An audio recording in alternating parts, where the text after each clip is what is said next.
Salut tout le monde. Alors, dans cette vidéo, je vais vous parler de ma malchance niveau médecin. Je sais pas si je suis tombé toujours sur les mauvais médecins ou si c'était leur mauvais jour à chaque fois, mais j'ai eu pas mal de ratés de la part des médecins. Je sais pas si je vais vous parler de la fois où les médecins ont cru que j'avais la tuberculose alors que je toussais à cause de l'humidité et que j'ai passé plusieurs semaines à l'hôpital, ou la fois où je me suis cassé le bras en trois et que le médecin a foiré l'opération et que ses seuls conseils étaient laisse faire la nature. Ça fait maintenant 5 ans que ça dure. Ou sinon la fois où je suis parti voir un médecin pour qu'il me donne un certificat pour que je puisse conduire une voiture manuelle par rapport à mon bras et que ce certificat n'était pas complet. Et du coup, j'ai fait 40 heures de conduite pour qu'au final, l'examinateur me dise qu'il ne peut pas me délivrer le permis parce que le certificat n'est pas bon. Mais je pense que je vais vous raconter la fois où je me suis cassé la clavicule parce qu'il y a 2 médecins qui ont fait une faute, 3 si on compte l'anesthésiste. Mais avant ça, j'aimerais vous parler de ça là. Alors je vous explique, on était 3. Il y en a une qui tousse, mon pote il arrive pour vérifier la température pour rigoler. Et donc il vérifie sa température et il vérifie aussi la mienne. Et je lui dis attends, je frotte ma tête, je lui dis revérifie. Et la température avait augmenté de 0,2. J'ai eu l'idée du siècle. J'ai dit vas-y, je vais frotter encore plus fort. Et j'ai frotté un peu plus fort. Et ce qui a fait que je me suis brûlé le front. Et la température n'a pas augmenté.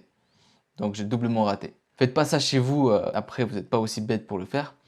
Bref, alors pour la clavicule, ça avait commencé, c'était il y a 6 ans. On est parti en Italie pour faire du parcours et j'étais fatigué et je m'en voulais d'être fatigué et ne pas pouvoir profiter de ce moment de regroupement. Et du coup, je tente un saut que je ne pouvais pas faire, un saut où je devais sauter et faire la roulade un peu plus loin, un peu en hauteur. À l'atterrissage de la roulade, tout mon poids part sur la clavicule. Du coup, ce qui fait que la clavicule sort de l'autre côté. C'était pas une fracture ouverte, juste il y avait une bosse qui ressortait. On est parti en urgence, on est retourné sur Nice. Et en arrivant à l'hôpital, j'ai dû attendre 2-3 heures avec mes potes. Et une fois que j'ai été pris en charge, la femme, l'infirmière qui vérifiait, elle me tournait l'épaule dans tous les sens, elle me vérifiait alors que je lui avais dit que j'avais très mal. Et je faisais des grimaces, des gémissements de douleur pour lui faire comprendre que j'avais mal.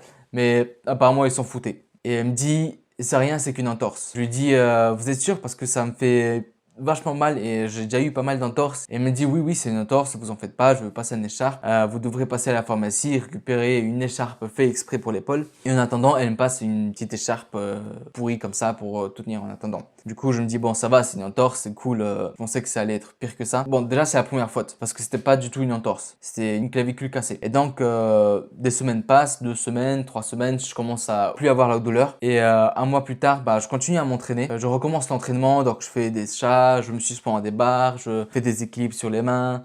Et puis ça fait pas mal, du coup je continue à m'entraîner. Et là ma mère me dit c'est pas normal que tu as une bosse qui sort de ton épaule. Et du coup elle m'engueule, elle me dit va voir le kiné, je suis inquiète, tout ça. Je dis bon ok, je vais voir le kiné. Et en arrivant chez le kiné me dit là non je peux pas toucher, c'est ta clavicule qui est ressortie. C'est comme un ressort en fait, donc elle peut partir à tout moment. Il a dit je vais vite appeler un chirurgien pour te faire opérer d'urgence. Du coup je vais me faire opérer d'urgence par le même médecin qui m'avait opéré le bras. Je me fais opérer, tout se passe bien pour la première opération, enfin c'est ce que je pensais. Jusqu'au jour où je sorte, je rentre chez moi et une semaine plus tard, le bidule il m'a mis un bidule dans l'épaule pour tenir la clavicule. Et en fait, apparemment, il a mal mis. Et ce qui fait que quand je bougeais l'épaule, des fois, le truc est tourné et l'aiguille sortait et me traversait la peau. Elle sortait pas de la peau, mais je pouvais toucher l'aiguille. Et des fois, quand je baissais mon bras, l'aiguille plantait et ça me faisait extrêmement mal. Et des fois, même, ça faisait une poche de sang parce que ça piquait et ça saignait et ça faisait une boule de sang comme ça. Ça, c'est du coup la deuxième erreur de la part de mon médecin. Et arrive enfin le temps de me faire opérer. La deuxième fois pour enlever le bidule. Je vais dans le bloc opératoire pour me faire opérer. Ils me disent qu'ils peuvent me faire une opération locale, c'est-à-dire juste le bras et l'épaule. Du coup, ils me font la piqûre pour anesthésier le bras. Et là, le médecin me touche le doigt, il me demande si je sens. Je lui dis que je sens un peu. Il me dit d'accord, tu vas bientôt plus sentir ton bras. Et là, il commence à sortir la scie pour ouvrir l'épaule. Et au moment où il commence à scier mon épaule, je sens tout. Ça faisait extrêmement mal. Je suis tombé dans les vapes, mais je voyais un peu ce qui se passait. Je les voyais bouger et je les voyais hyper agités, de me mettre un masque pour m'endormir totalement. En fait, le truc, c'est qu'il m'avait pas assez mis d'anesthésiant. Bon, en tout cas, ça m'a fait une belle cicatrice. Je sais pas si vous voyez.